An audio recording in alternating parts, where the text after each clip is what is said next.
Bentrovati amici di Crazy Motor Life. Oggi affronteremo diversi argomenti emersi nel weekend che ha avuto come protagonista la World Superbike. Ma prima ti ricordo di iscriverti al canale, perché? Per aiutare tutti noi a fare sempre di più e sempre meglio. Ma ora sigla!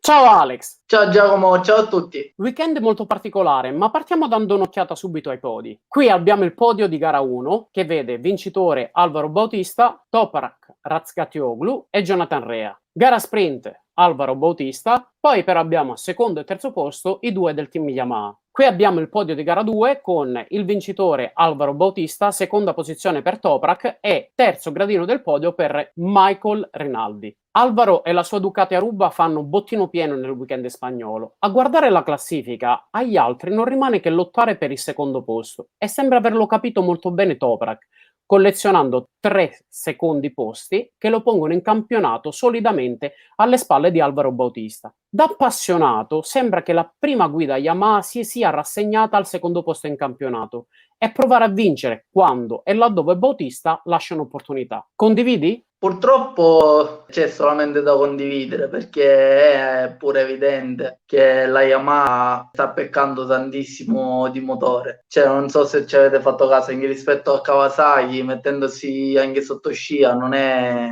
che sia così tanto vicino, molto svantaggiata a livello di motore anche rispetto alle altre moto. Poi non ne parliamo con Ducati. Rimaniamo in blu parlando di Locatelli, un ragazzo che sta crescendo anno dopo anno e di gara in gara. Non per caso si trova terzo in classifica generale e anche questo weekend ha fatto podio in Super Pole Race, ricoprendo la terza piazza. Come ho sempre ribadito, piace tanto Locatelli perché comunque sta dimostrando molta costanza e che le capacità ce l'ha. Però la cosa che lo aiuta pure tanto è anche la moto, perché sì, è vero, un po' lenta di motore, però ciclisticamente è una moto che aiuta tanto. Lo posso dire perché bene o male la moto che ho corso fino all'anno scorso pure io. Magari è proprio questo il suo vantaggio. Ma passiamo alla parte più frizzante del weekend, il contatto e la rivalità Rinaldi-Bassani, che sta infiammando le tifoserie italiane. Secondo il mio punto di vista la rivalità è naturale e guai se non ci fosse. Cerchiamo di fare un distinguo tra sana e costruttiva rivalità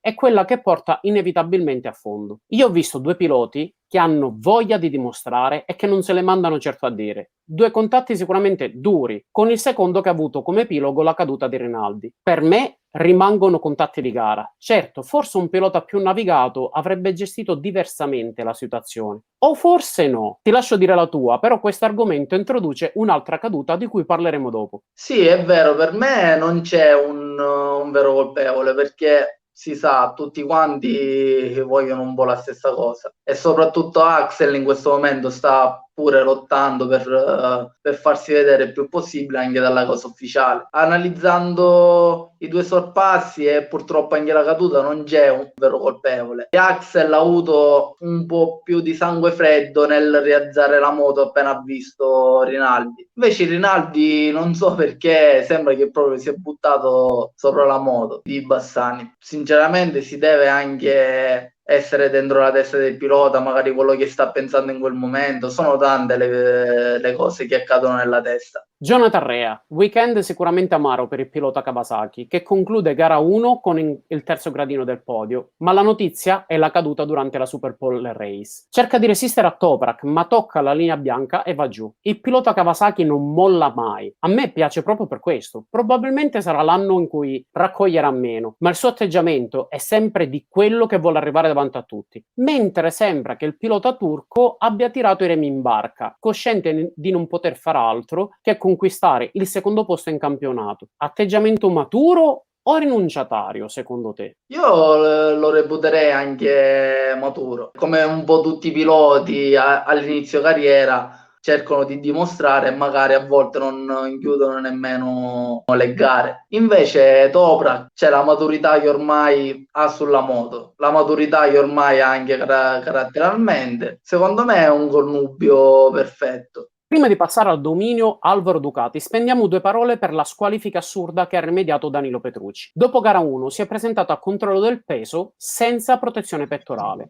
ma nessuno gli aveva chiesto se l'avesse tolto o meno. Abbiamo visto contatti durissimi penalizzati con molto meno. La trovo semplicemente fuori misura. A mio modo di vedere, dopo quanto visto in MotoGP con Fabio Quartararo, cercavano la situazione da usare come esempio e il povero Petrucci ne ha fatto le spese. Sì, per me pure è diventato un po' tutto ridicolo. Anche la volta scorsa sui social leggevo un po' che si lamentavano di tutti questi regolamenti, cercare il pelo nell'uovo, perché comunque si è presentato solamente al controllo, non hanno chiesto se magari lui ha corso con o senza, perché lui comunque ha corso con la pettorina, perché tutti i piloti, parlando anche soprattutto di MotoGP Superbike, sanno benissimo a che cosa vanno incontro e quanto è importante la sicurezza in moto, soprattutto a quelle velocità. Secondo me, senza chiedere, hanno fatto solamente una cosa sbagliata. Tu giustamente hai parlato di pelo nell'uovo, ma se dobbiamo parlare di pelo nell'uovo, la penalità data ad Axel Bassani è stata scontata nella maniera corretta? Purtroppo no, perché vedendo la gara anche i commentatori stessi l'hanno detto e hanno fatto vedere pure il replay che purtroppo ha anche pizzicato un pelino il verde, come è successo qualche gara fa